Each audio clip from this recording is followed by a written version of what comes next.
सर्वप्रथम सर्वांना माझा जय गुरु. मित्रांनो, आपला सर्वांना माहीत आहे की दरवर्षी आपण गुरुकुंजामध्ये ग्रामजयंती महोत्सव जो आहे तो मोठ्या थाटात साजरा करतो आणि एखाद्या सणासारखा आपण दरवर्षी हा उत्सव साजरा करतो आपल्या गावामध्ये. परंतु आपल्याला माहीत आहे की आज संपूर्ण जगामध्ये कोरोनासारख्या महामारीमुळे जिकडे तिकडे लॉकडाऊन आहे. भारतामध्ये संपूर्ण ठिकाणी लॉकडाऊन आहे आणि शासनाच्या या नियमांचं आपल्याला पालन करायचं आहे आणि त्यासाठीच अखिल भारतीय श्री गुरुदेव सेवा मंडळ आणि ग्रामजयंती महोत्सव समिती गुरुकुंज मुजरी या दोघांनीही आपल्याला आवाहन केलेलं आहे की यावर्षीचा जो ग्रामजयंती महोत्सव आहे तो आपल्याला आपल्या घरूनच साजरा करायचा आहे. परंतु प्रश्न असा होता की ही जी ग्रामजयंती आहे ही घरून साजरी कशी काय होणार, कारण की आपण दरवर्षी सामूहिकरित्या साजरी करतो. आणि या प्रश्नावर तोडगा म्हणून आमचे दादा पंकजदादा बायस्कर आणि उद्देश तराळ या दोघांनी मिळून एक संकल्पना पुढे आणली, ती म्हणजे तुमच्या विचारातील राष्ट्रसंत. तर या संकल्पनेच्या माध्यमातून राष्ट्रसंतांचे जे विचार तुम्हाला आवडतात आणि राष्ट्रसंतांच्या ज्या विचारांचा तुमच्या आयुष्यामध्ये प्रभाव आहे ते विचार तुम्ही व्हिडिओच्या माध्यमातून त्यांच्यापर्यंत पोहोचवायचे आहे आणि ते विचार सोशल मीडियावर मांडतील. आणि हा एक अत्यंत चांगला उपक्रम आहे आणि याच उपक्रमासाठी म्हणून आज मी आपल्यापुढं इथे आलेलो आहे. तसे तर राष्ट्रसंतांचे खूप सारे विचार आहेत, परंतु माझ्या आवडीचे जे विचार आहेत जे मला राष्ट्रसंतांचे खूप आवडतात त्यातले 3 मुद्दे म्हणजे एक शिक्षण, दुसरा म्हणजे धार्मिक कला आणि तिसरी म्हणजे व्यसनाधीनता. त्यातला सर्वात पहिले मी शिक्षणावर बोलणार आहे. राष्ट्रसंतांनी लिहिलेलं आहे की विद्येअंगी व्हावा विनय, विद्या करी स्वतंत्र निर्भय, शिक्षणाने वाढावा निश्चय, जीवन जय करावया. जीवनाचा जर जय जयकार करायचा आहे तर शिक्षणाचं स्थान जीवनामध्ये अनन्यसाधारण आहे. परंतु जीवनाचा जय जयकार असाच होत नसतो, कारण की अचाट अवघड घाट कसा थाटाने तरशी रे, आणि चुकली वेळा संधीची तर भटकत फिरशी रे. मग तुम्ही म्हणाल की ही संधीची वेळ कोणती आहे, तर ही संधीची वेळच आपल्याला ओळखून घेणं अत्यंत महत्त्वाचं आहे.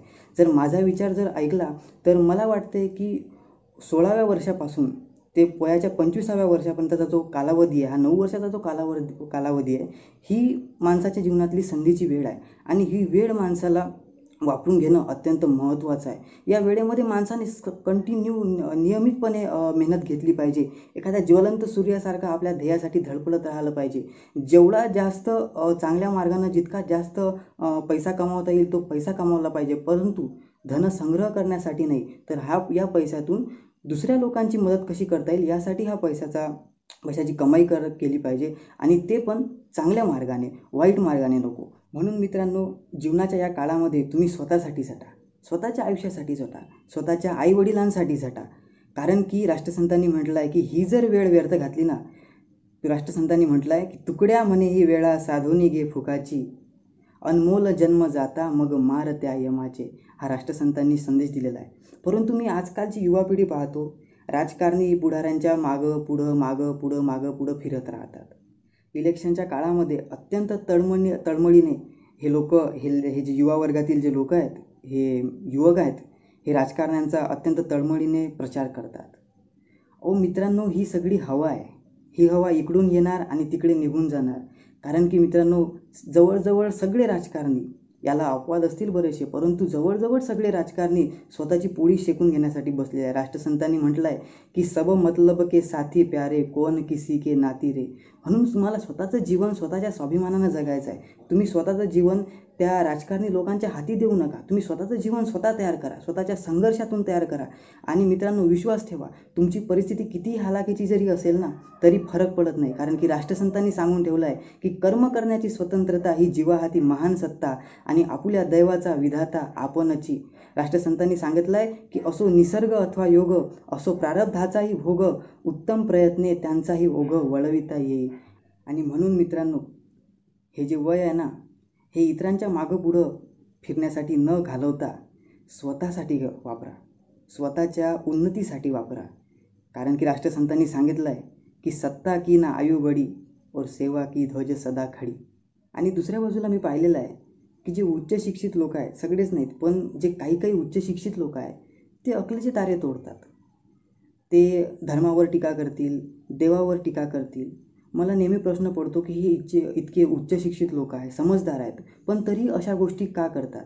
आणि त्यानंतर या प्रश्नाचं उत्तर मला राष्ट्रसंतांच्या एका विचारातून मिळालं आणि तो म्हणजे अध्यात्म और विज्ञान के सहयोग से सब हो सुखी. या लोकांच्या आयुष्यामध्ये विज्ञान तर आहे, परंतु हे अज्ञानाच्या बाबतीत माग आहे. म्हणून आपण खूप नशीबवान आहोत की आपण या गुरुकुंजामध्ये गुरुकुंजामध्ये आपला जन्म झालेला आहे आणि या मातीतले संस्कार आपल्यावरती आहे, अध्यात्माचा प्रभाव आपल्यावरती आहे. म्हणून राष्ट्रसंतांनी म्हटलेलं देखील आहे की नुसतेची नको उच्च शिक्षण, हे तो गेले मागील युगी लपून, आता हवा कष्टिक बलवान सुपुत्र भारताचा. त्यानंतरचा महत्त्वाचा मुद्दा म्हणजे व्यसनाधीनता. बरेचसे युवा वर्ग जो आहे आज मी पाहतो की खूप जास्त प्रमाणावर व्यसनाधीन आहे आणि काही लोकांना तर इतकी लत लागलेली आहे की ती सुटणं म्हणजे अत्यंत कठीण बनलेलं आहे.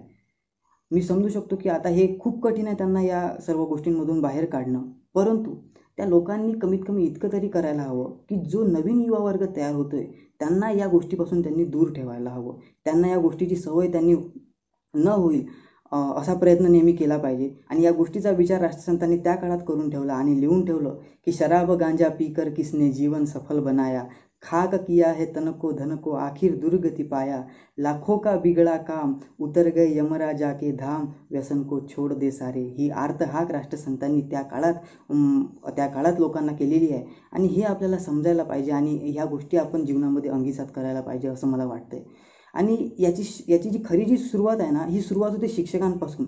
कारण की आपण बरेचसे शिक्षक पाहतो की मुलास म्हणे सद्वर्तनी राहा आणि आपण बिडी पिण्यात वाजवी दहा आणि मग उष्णतेने बोलतो पहा साजरा रेलगाडी परी, असे देखील शिक्षक आहे. म्हणून शिक्षकांपासून सुरुवात व्हायला हवी. जर शिक्षक जर व्यसनाधीन असतील, शिक्षक जर व्यसनाच्या आहारी गेलेला असेल तर विद्यार्थी घडू शकणार नाही. म्हणून आदर्श शिक्षक तयार करावे लागतील, तेव्हाच कुठं आदर्श युवक आणि आदर्श पिढी तयार होईल. त्यानंतरचा महत्त्वाचा मुद्दा म्हणजे धार्मिक कलह. आज जिकडे तिकडे पाहतो की धर्माची एक वेगळीच व्याख्या बनलेली आहे. गेले प्रेमाचे समजावणे, लागले तलवारीस धार देणे, जो करील हिंसा अधिकतेने तो श्रेष्ठ ठरला धर्मवान. ही आजकालची धर्माचे शिक्षण आहे. परंतु राष्ट्रसंतांनी काय सांगून ठेवलेलं आहे की धर्मात नाही हिंदू मुसलमान, धर्मात नाही हिंदू मुसलमान, धर्मात नाही पारशी ख्रिश्चन, धर्मात नाही शीख जैन पाहता मुळी. मग धर्माची काय व्याख्या आहे की अनेक प्राणी जेथे राहती त्या सर्वांची व्हावी सुस्थिती आणि त्याकरिता जी नेमली संस्कृती धर्म म्हणावे तिजे लागी. ही राष्ट्रसंतांनी धर्माची व्याख्या त्या काळात करून ठेवलेली आहे. या सगळ्या गोष्टी आपल्याला आत्मसात करायच्या आहे. आणि राष्ट्रसंतांचे हे जे 3 विचार आहेत, हे 3 विचार हे माझ्या अत्यंत आवडीचे आहे. आणि शेवटचं मी तुम्हाला एकच सांगेल की तुमची परिस्थिती काही असो, तुमची आर्थिक परिस्थिती कितीही कमजोर असो, काहीही असो, फरक पडत नाही. फक्त मेहनत करा, आयुष्यामध्ये झटा. तुम्ही नक्की काही ना काही तुमच्या आयुष्यामध्ये मोठं नक्की करणार. संत तुकारामांनी म्हटलं आहे की ढाल तरवारे गुंतले हे कर, म्हणे तो झुंजार कैसा झुंजो, असोनी उपाय म्हणे हे अपाय, म्हणे हाय हाय काय करू. हे संत तुकारामांनी सांगून ठेवलेलं आहे. आणि सर्वात मोठी गोष्ट म्हणजे राष्ट्रसंतांनी स्वतः लिहून ठेवलेलं आहे. सगळ्यात मोठी गोष्ट आहे, सगळ्यात महत्त्वाची, जो माझा सगळ्यात आवडता विचार आहे की जीव हा ईश्वराचा अंश, तो जितुका करी आपुला विकास, तितुकाची उच्च अवतार पदास याच लोकी जातसे. ही शिकवण आपण मनामध्ये रुजवून घेणं आज अत्यंत महत्त्वाचे आहे. हे राष्ट्रसंतांचे आवडते विचार माझे आहेत. आणि शेवटी जाताना एकच सांगेल की राष्ट्रसंतांच्या आवडत्या विचारांपैकी मी तुम्हाला स्ट्रॉंगली रिकमेंड करतो की प्रयत्न प्रभाव आणि प्रारब्धवाद हे 2 अध्याय तुम्ही नक्की वाचा. या अध्यायामध्ये मी म्हणेल की जीवनाचं अख्खं सार या 2 अध्यायामध्ये राष्ट्रसंतांनी लिहून ठेवलेलं आहे की तुमची परिस्थिती काय आहे हे याच्याशी काही घेणं देणं नाही. फक्त सगळ्यात महत्त्वाचं आहे की तुम्ही मेहनत किती करता आणि तुम्ही तुमचं